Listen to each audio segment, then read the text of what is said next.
Bom dia, irmãos. Paz seja convosco. Continuando nosso estudo agora em 1 Coríntios, capítulo 13. Estamos no capítulo 13, que é naquele intervalo, praticamente, que Paulo faz quando começa a falar dos dons espirituais no capítulo 12. Agora, aqui no capítulo 13, ele vai colocar o amor, não como dom, mas como caminho sobremodo excelente. Às vezes, tem até uma música antiga dizendo o amor é o dom supremo, mas, na verdade, Paulo coloca o amor aqui não como um dom, mas como caminho sobremodo excelente, porque o amor de Deus é a qualidade e a base do caráter cristão. Todos os dons devem passar por ali.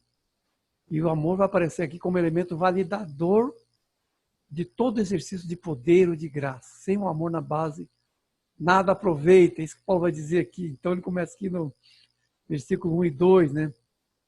Ainda que eu fale a língua dos homens e dos anjos, ainda que eu tenha o dom de profecia e saiba todos os mistérios e todo o conhecimento e tenha tamanha fé capaz de mover montanhas, ainda que vai ser essa cláusula assim praticamente excetiva, uma cláusula assim que vai pontuar as coisas que ele vai enumerar como não tendo uma qualidade definitiva ou plena em si mesmos. Precisa de uma outra base essas coisas todas. Então ele fala aqui das línguas, da profecia, da fé, e praticamente enumera aqui vários dons, assim, de certa forma, dons assim de poder ou de realizações, mas ele vai dizer que esses dons não são completos, porque muitas vezes o erro que cometemos é de achar que aspectos assim, secundários para Deus, são realmente a coisa principal, são a coisa que mais deve ser buscada. Então, se busca muito profecia, se busca muito exercício de dons espirituais. E nós vemos pela palavra de Deus que, infelizmente, há uma diferença entre poder, mesmo poder de Deus, mesmo poder assim concedido por Deus, e caráter.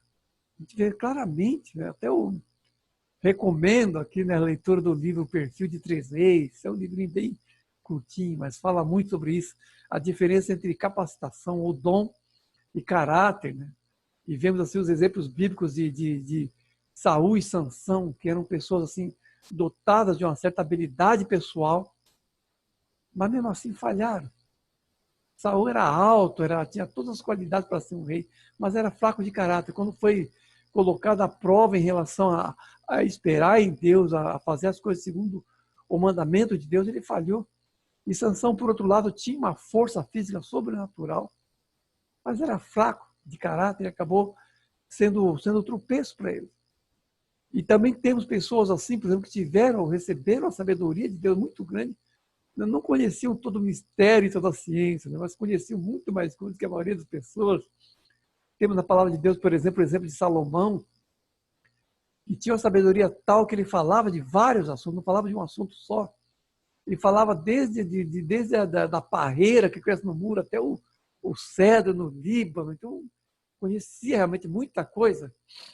E vemos o que aconteceu no final, como ele acabou se tornando idólatra, se tornando uma pessoa assim praticamente inimigo do Senhor, infelizmente. Recentemente, contemporaneamente, temos uma pessoa aí que também foi muito usada por Deus, uma pessoa que eu sempre considerei uma pessoa muito sábia, um pastor aí conhecido, e que agora prega heresias. Agora está a mesma sabedoria que ele usava para edificar, agora, infelizmente, está sendo usado pelo diabo para derrubar. Então, nós vemos que esses dons, por si só, se não for alicerçado no amor, eles não têm realmente um sentido completo. Qualquer poder de realização, qualquer poder sobrenatural ou qualquer sapiência não é completo em si mesmo se não tiver o amor como base, o amor como orientação. Porque aqui Paulo fala do amor como caminho. Numa outra passagem, Paulo fala seguindo a verdade em amor. Então, o amor é caminho. O amor não é algo assim estático. É algo vivo que vai crescendo e que vai se desenvolvendo. Sem o amor, qualquer conhecimento, qualquer poder, qualquer conhecimento ou exercício de dons espirituais pode cair na vaidade, pode cair no egoísmo e ser exercido de uma maneira contrária à vontade de Deus. O amor tem que estar na base como graça, como caminho. E Paulo continua falando, ainda que de novo, né, eu dei aos pobres tudo o que possuo, entregue o meu próprio corpo para ser queimado, ainda que abnegação e martírio, que é a coisa assim que se valoriza muito. Eu diria até assim que o maior substituto da religião verdadeira, do evangelho no mundo, é justamente a questão da bondade, a bondade pessoal. As pessoas se enganam bastante com a caridade, naquele sentido assim de fazer coisas boas, de fazer benfeitorias. Colocam isso como uma base de uma religião verdadeira. As religiões enganam muito por aí. E abnegação também, muita abnegação. Pessoas assim realmente abnegadas, mas que estão fora da base do amor de Deus que está em Jesus. Fora dessa base. Então a abnegação e a caridade em si só não tem assim como é que eu vou dizer, nenhum sentido definitivo em si mesmos. Nós conhecemos muitos espíritas aí abnegados. Allan Kardec, né, que disse que fora da caridade não há salvação. Então, praticamente falando, pregando salvação pelas obras, né? Uma das muitas heresias do espiritismo é essa, pregação da salvação pelas obras. E há muitos abnegados ideológicos, pessoas que por uma causa foram capazes de grande renúncia. Isso a gente vê no mundo. Pessoas vivendo miseravelmente por uma causa que nem sequer tem relação qualquer com o evangelho. Pessoas assim, até como Marighella. Marighella era um homem abnegado, dedicado à causa. E o que ele fazia? Terrorismo. Ele achava aquilo. Então há uma abnegação e há um martírio, muitas vezes, em coisas assim que não tem sequer relação com o evangelho. Muitas vezes há grandes ações e grandes renúncias possíveis. Infelizmente, é possível isso. Grandes ações e grandes renúncias são possíveis sem o amor de Deus como base. Isso a gente vê no mundo. Qualquer ideologia é assim. Então vem aí uma pessoa admirada, né, por sua abnegação, por sua luta, um Gandhi, né, que era hindu, uma pessoa praticamente mística, mas não tinha o amor de Deus em si. Luther King, e antes que vocês digam que Luther King era pastor batista, Luther King era pastor batista, daquele movimento, né, dos Estados Unidos, né, mas aquilo ali estava mais no nível ideológico. O Luther King era um mulherengo, no fim das contas, não tinha vida com Deus, apesar de ser conhecido assim como pastor batista, mas infelizmente não tinha vida com Deus, não tinha realmente. Se ele era o adúltero, então ele não tinha vida com Deus. E são pessoas assim, que até em termos assim, nomeados pelo Evangelho, no caso de Luther King, não eram pessoas que tinham o amor de Deus, porque quando se fala do amor de Deus, se fala do amor como um elemento santificante, como expressão do caráter de Deus e como elemento santificante. É isso que se trata. Não é qualquer coisa que se chama de amor. É por isso que Paulo fala, se não tiver amor, versículo 13, né, na parte B, se não tiver amor, nada disso me aproveitará. Nada disso me aproveitará. A abnegação, o martírio, o poder. Porque o caráter não é renovado pelo amor de Deus em nada disso. O caráter da pessoa que não tem amor, o amor de Deus, não é a expressão do caráter de Deus pelo Evangelho. Então essas coisas estão penduradas, qualquer ação poderosa, estão penduradas assim, sem necessariamente conectar-se com uma ação de Deus ou do Evangelho através daquilo. A graça de Deus não está sendo comunicada por meio de abnegações ideológicas, por meio de exercícios espirituais, por pessoas que já, infelizmente, abandonaram o amor de Deus, saíram debaixo do amor de Deus. Qual é a motivação mais profunda? Esse é o ponto. Qual é a motivação mais profunda de qualquer exercício de poder, de qualquer abnegação, de qualquer martírio? Porque muitas vezes achamos que o martírio é o suprassumo do testemunho. Mas há martírios que não têm a ver com Deus. Há pessoas que morrem por uma causa sem nada a ver com Deus. Qual é a motivação mais profunda? O que está na base? Esse é o ponto. O espírito de uma ação é maior do que a própria ação. E a palavra de Deus diz que o Senhor sonda os rins e os corações. E é segundo esse conhecimento que ele julgará a humanidade. É segundo esse conhecimento dos corações é que ele pesará a humanidade na balança da justiça, quando o Senhor Jesus vier. Naquele dia, o próprio Senhor falou isso. Muitos dirão, né, Senhor, não fizemos sinais em teu nome, não fizemos isso, não fizemos aquilo, não fizemos um monte de coisa em teu nome. O que o Senhor dirá? Afastai-vos de mim. Afastai-vos de mim, porque o que movia vocês não era o meu amor. De alguma maneira foi perdido de vista o amor de Deus. De alguma maneira o amor deixou de ser a base. E as coisas continuaram acontecendo. E as coisas continuaram sendo feitas. Mas já não havia o amor na base. Já não havia o amor na base. O fato é isso. Infelizmente, o fato é isso.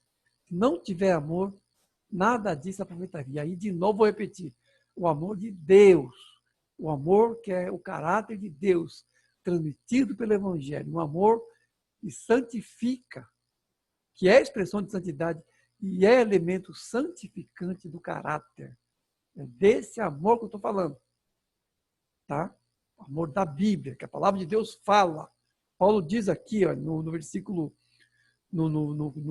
4 a 7, ele diz aqui, ó, o amor é paciente, é benigno, o amor não arde em ciúmes, não se ufana, não se soberbece, não se conduz inconvenientemente, não procura os seus interesses, não se exaspera, não se ressente do mal, não se alegra com a injustiça, mas regozija-se com a verdade. Tudo crê, tudo espera, tudo suporta.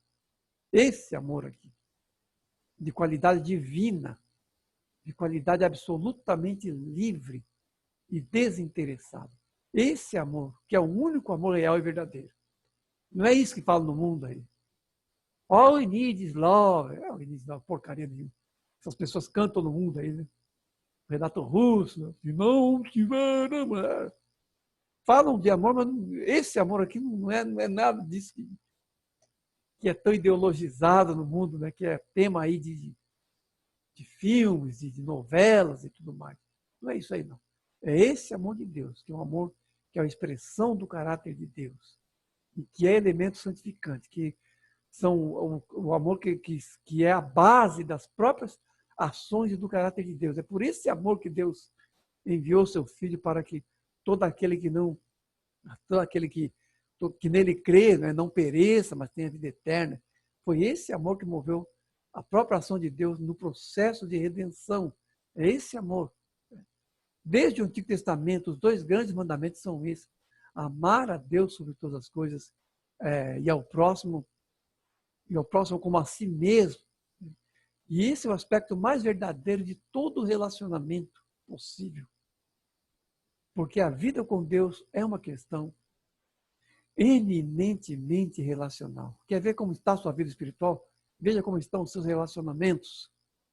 Porque a base da vida espiritual é a nossa qualidade de relacionamento com Deus e com o próximo.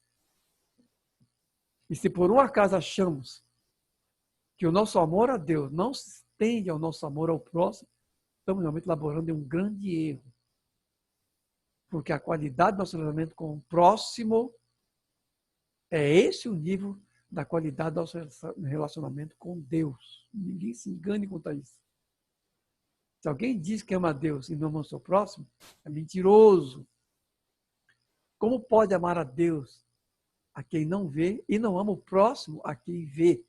Essa é a pergunta desafiadora que faz João, né, o apóstolo do amor, como se diz. João escreveu muito sobre o amor de Deus, de uma maneira muito assim, carinhosa. Então nós vemos que tanto no Antigo quanto no Novo Testamento, o amor está na base. A lei e os profetas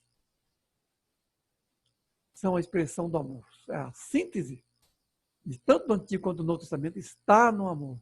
O amor é a síntese dos dois testamentos. E é o elemento mais permanente de todas as alianças. E de tudo que o Senhor tem falado na palavra de Deus. Daquilo que devemos ser e daquilo que devemos expressar como filhos de Deus. É um amor. É um amor. Tá? Por isso que Paulo fala isso, né? O amor jamais acaba, né? Versículo 8 a 13, né? O amor jamais acaba, né? Porque o amor, ele traz em si aspectos dos frutos do Espírito. Nós vemos lá em Gálatas, por exemplo, o contraste entre as obras da carne e o fruto do Espírito. E quando Paulo fala lá em Gálatas, no capítulo 6, sobre o fruto do Espírito, ele fala amor, paz, longanimidade, fidelidade, mansidão, e vai falando. O amor aparece, o primeiro da lista é o amor.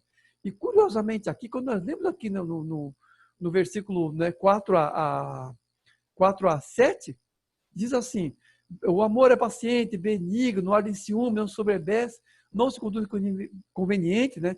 Não procura seus próprios interesses. Quer dizer, o amor é paciente, é benigno, não arde em ciúmes, né? Não se soberbece, né? Não procura seus próprios interesses, ou seja, é desprendido. O amor é desprendido.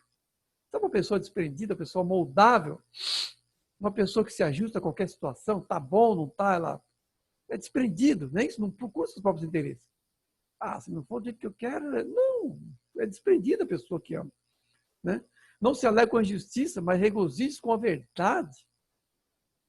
Uma pessoa justa, uma pessoa assim que não bate palma para coisa errada, se entristece com o erro, assim como o Espírito de Deus se entristece. Tem o mesmo sentimento do Espírito de Deus com relação ao erro. Não regozija com a injustiça, mas folga com a verdade, ele alegra com a verdade. Depois tudo crê, tudo espera, tudo suporta. Tudo crê, tudo espera, tudo suporta. Meu Deus, como carecemos disso. De tudo crer, de tudo esperar, de tudo suportar. Como carecemos disso em nosso caráter. É por isso que eu estou falando o tempo todo que o amor é tanta expressão do caráter de Deus quanto o elemento santificante do caráter. Porque se o amor aumentar em nós, e Paulo ora sobre isso lá para escrever os Romanos, eu peço a Deus que o vosso amor aumente mais e mais. Por isso que é caminho. Porque se anda nele, se aumenta. Se isso acontecer, se o amor for a cabeça do nosso processo de santificação, aumentará também a paciência, a benignidade, aumentará também o desprendimento.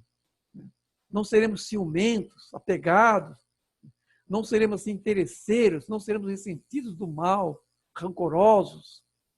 Tudo isso está dentro do amor. É por isso que eu estava falando agora daquela passagem de Gálatas, que fala dos frutos do Espírito, porque aparece o amor como um dos frutos do Espírito, mas aqui nós vemos que os frutos do Espírito estão dentro do amor, uma boa parte deles. Né? Nós vemos aqui nessa lista daquilo que é característica do amor, estão os frutos do Espírito aqui também, nessa mesma parte aqui. Então a gente vê realmente que esse amor é um amor que jamais acaba, porque sempre foi a intenção de Deus que vivêssemos nele como expressão maior do caráter de Deus. Às vezes a gente diz assim que os 10 mandamentos são a expressão do caráter de Deus. É verdade. É verdade. Mas quando Paulo fala do amor, Paulo fala assim, o amor cumpre a lei. Porque todo mandamento é baseado no amor. Todo mandamento é baseado no amor. E todo mandamento é eminentemente relacional. Tem a ver com o nosso relacionamento com Deus e tem a ver com o relacionamento com o próximo. Essa é a síntese dos 10 mandamentos, sendo que o amor é a base de tudo isso. Quando chega no Novo Testamento, já é o amor que é colocado. O próprio Senhor diz, novo mandamento vos dou, que vos ameis uns aos outros, assim como eu vos amei. Então o amor está em todos os testamentos. É a base do Antigo Testamento, é a base do Novo Testamento no que se refere ao caráter do Filho de Deus. E o amor, aí Paulo diz, o amor jamais acaba por causa disso. Porque é a expressão do amor de Deus. O amor jamais acaba, diz aqui no versículo 8 a 13, né, diz assim, o amor jamais acaba, mas havendo profecias desaparecerão, porque em parte conhecemos, porém quando vier o que é perfeito, quem em parte será aniquilado. Então veremos face a face. Então conhecerei como sou conhecido, versículo 8 a 13, obviamente que aqui eu estou lendo resumidamente, né, não estou lendo tudo. Mas quando Paulo fala do amor, ele faz um parêntese, e aqui ele está se referindo aos dons espirituais, ou à transitoriedade dos dons espirituais, em contraste com a perenidade e a eternidade do amor. É isso que ele está falando, é por isso que aparece esse ainda que aqui. Ainda que eu fale a língua dos homens, ainda que eu seja abnegado, né? Até morra por uma causa, ainda que, se não tiver amor, por quê? Porque o elemento fundante do caráter e da vida com Deus é o amor. O elemento fundante de qualquer relacionamento, segundo a vontade de Deus, por aquilo que encerra o amor dentro de si, em virtudes espirituais, em expressões do próprio caráter de Deus mesmo. Então Paulo fala assim, quando ele fala assim, o amor jamais acaba, mas havendo profecias aparecerão, as línguas cessarão, aí ele fala do versículo 8 em diante, ciência passará. Ele diz, porque em parte conhecemos e em parte profetizamos. Vai até descrever aqui de que modo acontece, ou qual é o ponto do elemento transitório dos dons espirituais. É que eles estão presos a essa realidade, eles estão presos a algo que é em parte ainda. Temos conhecimento, temos sabedoria, podemos ter conhecimento, podemos ter sabedoria, podemos exercer poder, mas tudo isso em parte, tudo isso ainda está preso a uma norma humana, assim, transitória. É curioso, porque quando nós vemos a transição do Antigo para o Novo Testamento, entendemos que o Novo Testamento, que o Antigo Testamento, era parcial e que as revelações maiores vieram com o Novo Testamento. E, curiosamente, aqui Paulo faz algo parecido, só que referindo-se à eternidade, dizendo aqui que os dons espirituais são algo parecido ainda nesse tempo. Porque quando vier o que é perfeito, o que é em parte vai ser aniquilado. Ou seja, os dons espirituais e todas as capacitações espirituais que temos para nos edificar como igreja também são um elemento transitório em relação à eternidade e aquilo que virá como plenitude. Quando eu era menino, falava como menino, pensava como menino. Agora sou homem, já deixei as coisas de menino. Paulo está falando do que aqui? Que ainda estamos, de certa forma, em uma infância. Aquela mesma infância que, em termos de dispensação, havia do Antigo Testamento em relação ao Novo Testamento, estamos ainda nela, se comparado com a eternidade, se comparado com o conhecimento pleno. E os dons espirituais estão nesse contexto. Por isso que as línguas cessarão, porque a eternidade trará a plenitude de todas as coisas e o amor continuará ali como elemento pleno, como elemento assim pleno de felicidade, né? Subsistente entre Deus e seus filhos nos novos céus e na nova terra. O amor jamais acaba. Aí, nesse ponto, os dons vão acabar. As profecias, né, desaparecerão, a língua cessará. Por quê? Porque estaremos com Deus face a face, não precisaremos mais, é isso? Por ora subsistem fé, esperança e amor, mas o maior deles é o amor. Por quê? Porque tudo que exercemos em termos de dons, exercemos por fé. E a esperança é assim, é o nosso, como é que eu vou dizer? É o nosso fim do túnel, eu não sei se está correto falar assim. É a realidade na qual nós nos alicerçamos e nos alegra, né? O objeto da nossa alegria, da nossa constância, é aquilo que é a nossa esperança, que é estar com Deus, que nem Jesus falou, tenho de bom ânimo, eu venci o mundo. Ele está falando do quê? Tenha esperança, isso vai passar. Então, a esperança é isso, é esse anelo que a gente tem de ser revestido da nossa habitação celestial, de superar, né, essa condição atual de pecadores. Mas isso vai ter fim, porque a esperança vai se concretizar. Tudo aquilo que é objeto da nossa fé e tudo aquilo que é objeto da nossa esperança vai se concretizar. Mas o amor continuará como elemento do caráter de Deus, ele é constante e permanente e jamais acabará. E Paulo fala, quando era menino, conhecia como menino, né? Depois ele fala, agora conhecemos obscuramente, como espelho, né? Mas quando vier o que é perfeito, né? Quando vier o que é perfeito, conhecerei como também sou conhecido. Agora conheço em parte, versículo 12, né? Conheço em parte. Então conhecerei como também sou conhecido. Essa passagem ela é associada com a passagem de 1 João. 1 João